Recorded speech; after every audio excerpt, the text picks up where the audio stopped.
Cześć, dzień dobry. Mówi Dorota Frajtak z Kreatywnie.com. Dziś mam dla Ciebie pierwszą w tym sezonie inspirację świąteczną w postaci bombki z dekoracją 3D, czyli wypukłą. No i wzięłam sobie na tapetę motyw takich myszek, które były już zaprojektowane w zeszłym roku, ale nie zdążyłam się za nie zabrać. Zaczynam od odrysowania kształtu bombki. Najpierw na talerzyku styropianowym, który będzie moją przekładką, później na papierze ryżowym, a na końcu na papierze scrapbookingowym z motywem desek. Wycinam ze styropianu dosyć dokładnie moją przekładkę w taki sposób, że tnę za linią odrysowania około milimetr, tak żeby ta moja przekładka swobodnie weszła mi do mniejszej połówki bombki. Sprawdzam to dokładnie, żeby później jakby nie mieć kłopotów.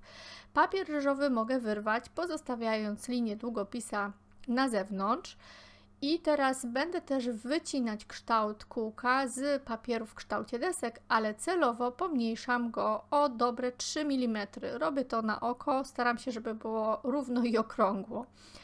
Teraz tak, moją przekładkę styropianową maluję białym podkładem akrylowym. On mi się przyda jeszcze raz, ale tutaj dosyć dobrze pomaga przyklejać na to papier ryżowy. On się wtedy nie ślizga po całej powierzchni. Po wyschnięciu biorę klej do dekupażu i tym klejem do dekupażu będę przyklejała po pierwsze pastę Extra Light, to jest Darvi, do myszki, żeby stała się wypukła, a później całość papieru do przekładki. Najpierw nacinam sobie myszkę, dlatego że ja będę chciała ją zrobić dosyć wypukłą i ona podniesie ten papier. I teraz centralną część, tą na której umieszczę pastę, nawilżam leciutko wodą pędzelkiem, na to kładę klej do dekupażu, a teraz wszystko palcami uzupełniam pastą Darvi Extra Light. No i myszka zyskała uszy, ma głowę taką z takim ryjkiem okrągłym, ma brzuszek i na dole taką jakby część sukienki. Ten rysunek nie jest jakiś taki super dokładny, ale można mniej więcej zgadnąć, jakie są części ciała. I teraz na przekładkę znowu nakładam klej i zamykam tą moją pastę w środku. Tu mi się przydadzą te nacięcia, dlatego że ta myszka jakby jest wyraźnie wypukła i ten papier się mocno podnosi. I nie będę się jakby zupełnie przejmować tymi nacięciami, dlatego że ja je po prostu później zamaluję, ale najważniejsze jest dla mnie, żebym nie musiała tego papieru jakoś super mocno naciskać, bo on jest bardzo delikatny i ten wydruk dosyć szybko mógłby się uszkodzić. Teraz sięgam po pastę Modeling Light w pisaku, która idealnie imituje śnieg, ale też za chwilę zobaczycie, to będzie imitowała taki robiony na drutach szal. I po pisak z lakierem 3D, który stworzy takie wypukłe kropeczki i punkciki, które będzie można fajnie posypać brokatem.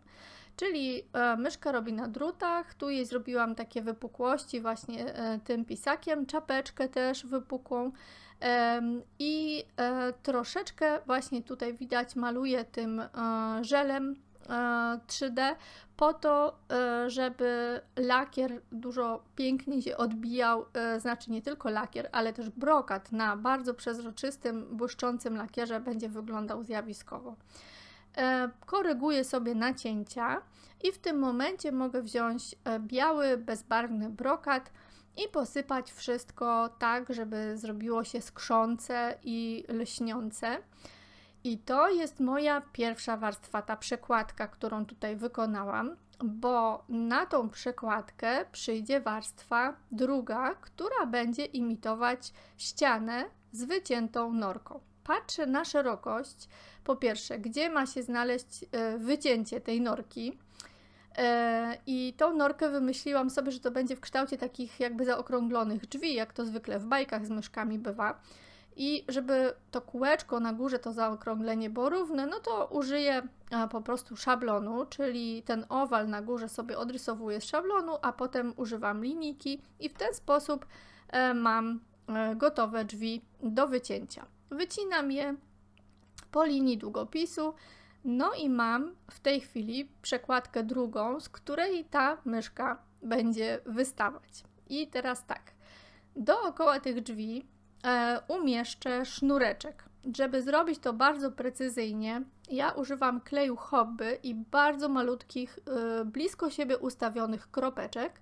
Klej hobby jest klejem kontaktowym, czyli wystarczy dać mu minutkę do tego, żeby zaczął się robić wiążący. Czyli ja po położeniu tych kropeczek układam na nich sznurek, dociskam i czekam do tego, żeby ten klej chwycił i potem obcinam końcówki. Ponieważ ja się strasznie stęskniłam za tym sznurkiem, to jeszcze sobie nim ozdobię dookoła te deski, mimo że właściwie mogłabym tam dodać cokolwiek innego, na przykład śnieg, ale też sobie okleiłam tą część zwykłym sznureczkiem. Ten sznureczek mi się nieodłącznie kojarzy z cukierkami na choince i ze świętami, dlatego naprawdę czekam zawsze cały rok, kiedy będę mogła go użyć. I właśnie w tych kolorach jest chyba najfajniejszy.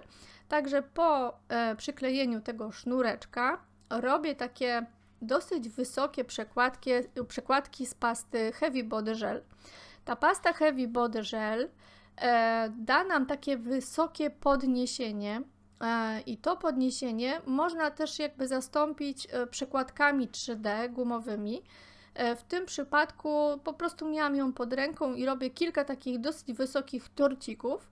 Warunkiem jest, żeby ta pasta dosyć dobrze przeschła, dlatego tej bombki nie będzie można od razu zamknąć, tylko trzeba po położeniu tutaj tej pasty zostawić ją na około 24 godziny, minimum 12 godzin, żeby cała wilgoć, która była w tej paście, ładnie wyschła.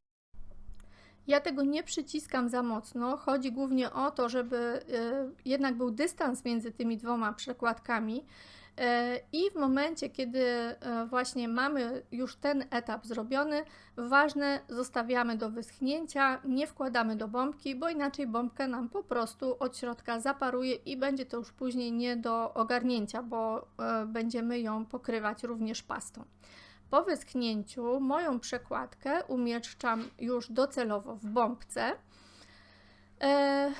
Tutaj ta pierwsza część była na styk, druga była mniejsza, dlatego ta część bombki, która przyjdzie na górę, swobodnie się domknie i po domknięciu maluję cały tył podkładem akrylowym w kolorze białym, który już da mi dobry grunt, jeśli chodzi o miejsce, w którym będę kładła pastę imitującą śnieg.